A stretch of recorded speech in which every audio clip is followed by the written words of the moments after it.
살람 야베쿰.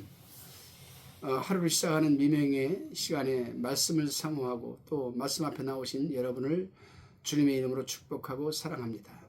오늘은 마가복음 3장 1절로 35절의 말씀을 가지고 12제자에게 권능을 주심이라는 주제로 요약 강의 큐티를 나눠봅니다. 본문 1절에서 6절 말씀입니다.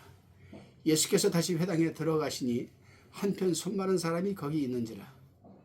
사람들이 예수를 송사하려 하여 안식일에 그 사람을 고치시는가 엿보거늘 예수께서 손 마른 사람에게 이르시되 한가운데 일어서라 하시고 저희에게 이르시되 안식일에 선을 행하는 것과 악을 행하는 것, 생명을 구하는 것과 죽이는 것 어느 것이 옳으냐 하시니 저희가 잠잠하거늘 저희 마음의 완악함을 근심하사 노하심으로 저희를 둘러보시고 그 사람에게 이르시되 내 손을 내밀라 하시니 그가 내밀며 그 손이 회복되었더라. 바리새인들이 나가서 곧 헤롯 왕과 함께 어떻게 하여 예수를 죽일고 의논하니라. 예수님께서 안식일에 회당에 들어가서 하나님의 말씀을 가르치시려고 이제 앉으셨습니다.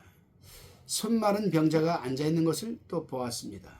그러자 바리새인들이 안식일에 손 마른 자를 고치시는가 안 고치시는가 엿보고 있었습니다. 왜냐하면 안식일에는 어떤 일이든 하게 되면 장로들의 유전을 어기는 것이 되고 그렇게 되면 예수님을 송사하려는 빌미를 가질 수 있기 때문에 엿보았던 겁니다. 예수님께서는 바리새인들이 그런 속마음을 아시고는 개의치 않으셨습니다. 손 마른 사람을 한가운데 많은 사람들 한가운데 일으켜 세우시고는 회당의 모든 사람들에게 안식일에 대한 근본 정신을 가르쳐 주시고 나서 손 마른 자를 고쳐주셨습니다. 그렇습니다, 여러분. 안식일에는 선을 행하는 일과 생명을 구하는 일, 그리고 병자를 고치는 일을 할 수가 있었던 겁니다. 그렇습니다, 여러분.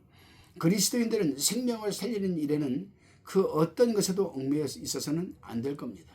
특히 영적 생명을 살리는 일에는 더욱 그리해야 할 겁니다. 본문 13절로 19절의 말씀입니다. 또 산에 오르사 자기의 원하는 자들을 부르시니 나아온지라.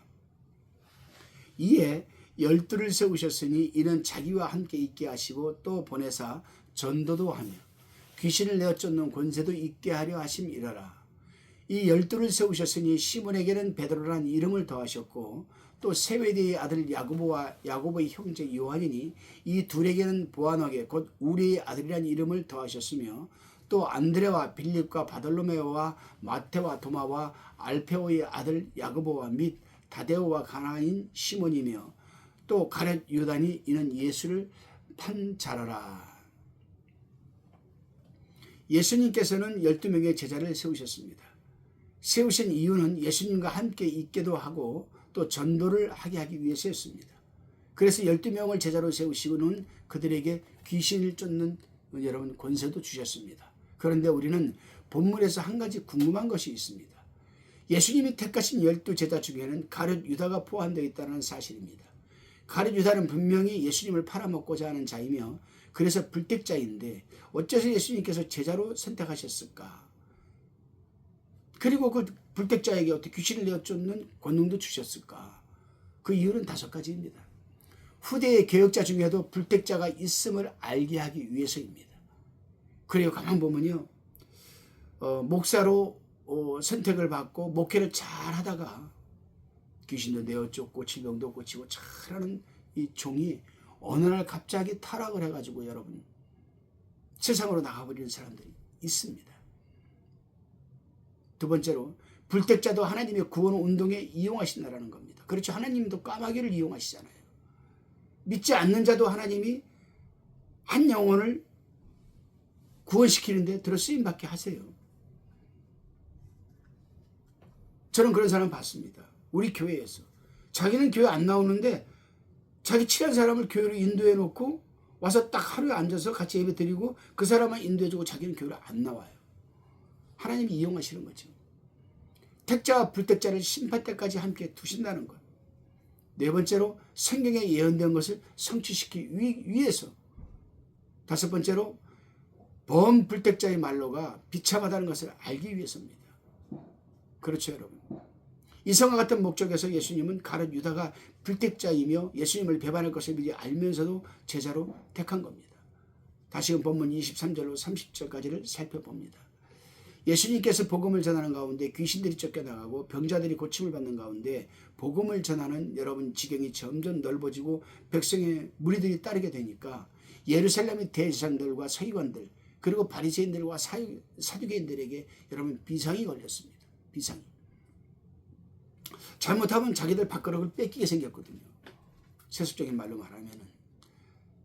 그래서 그들은 서기관들을 예수님에게로 보내어서 저가 바알세불 즉 귀신의 왕의 힘을 빌려서 귀신을 쫓아낸다라는 여러분 비방을 하고 소문을 내기 시작했습니다. 그러자 예수님께서 저들을 불러다가 이렇게 말씀을 하셨습니다. 사단이 어찌 사단을 쫓아낼 수 있느냐? 그렇습니다, 여러분. 귀신이 귀신을 쫓아내면 자기들끼리 서로 싸우는 것이 되고 맙니다. 나라가 서로 분쟁하면 설 수 없고 집이 스스로 분쟁하면 그 집이 설 수 없듯이 귀신이 귀신을 쫓아낸다면 사단 마귀의 나라가 설 수 없고 망하게 된다는 겁니다. 그리고는 이제 성령 회방죄에 대해서 말씀을 하셨습니다. 사람이 모든 죄와 회방과 예수님을 거역한 죄는 사함을 받을 수 있으나 성령을 회방하는 죄는 영원히 사함을 받지 못한다고 말씀하셨습니다.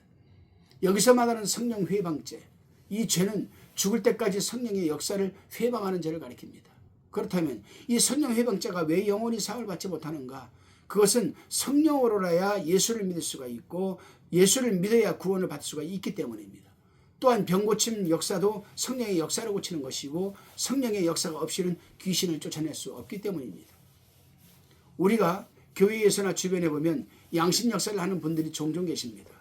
한동안은 예수님을 잘 믿고 성령의 역사도 인정하면서 성령의 은사를 사모하기도 하다가 어느 순간에 성령의 역사를 인정하지 않으시는 분들이 계시는 것을 우리는 종종 볼 수가 있습니다. 그렇습니다.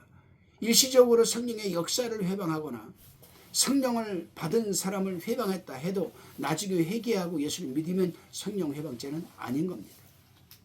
기도하시겠습니다. 주님 감사합니다. 우리가 혹 성령 회방의 죄를 지었다 해도 회개하게 하시고 우리 마음에 내주하고 계시는 성령을 근심하지 않도록 인도하여 주옵소서. 감사드리오며 예수님의 이름으로 기도드리옵나이다. 아멘.